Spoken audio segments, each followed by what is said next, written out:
திருநெல்வேலி, நாகர்கோவில் சைடில ஃபேமஸா உள்ள மாங்காய் புளிக்கறி 2 ஸ்டெப்ல எப்படி செய்யலான்னு பார்க்கலாமா? அதுக்கு ஃபர்ஸ்ட் ஒரு கடாயில தேங்காய் எண்ணெய், கொஞ்சம் கடுகு, கொஞ்சம் உளுந்தம்பருப்பு, வெந்தயம், காஞ்ச மிளகா, கருவேப்பிலை, பெருங்காயம், வெங்காயம் போட்டு நல்லா வதக்கிட்டு, இப்போ வெங்காயத்துக்கு தேவையான உப்பு சேர்த்து, கொஞ்சம் மாங்காய் சேர்த்து நல்லா வதக்கிட்டு, கொஞ்சம் தண்ணி சேர்த்து, கொஞ்சம் மஞ்சத்தூள் போட்டு கொதி வர வரைக்கும் ஒரு சைடு விட்டுருங்க. 2வதா ஒரு மிக்ஸி ஜாரில் தேங்காய், காஞ்ச மிளகா, வெங்காயம், பூண்டு, ஜீரகம், மஞ்சத்தூள் கொஞ்சம் தண்ணி ஊற்றி பேஸ்ட் மாதிரி அரைச்சிக்கோங்க. இந்த அரைச்ச பேஸ்ட்டை அங்கே மாங்காயில் தண்ணி ஊற்றி கொதிச்சிட்ருக்குல்ல, அதில் கொஞ்சம் பொங்கி வரும்போது இந்த அரைச்ச விழுது சேர்த்துக்கோங்க.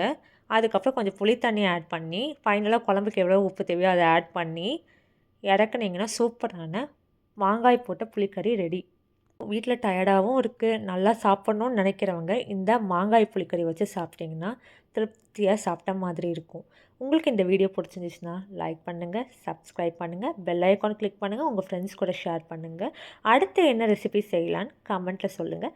தேங்க்யூ ஃபார் வாட்சிங்.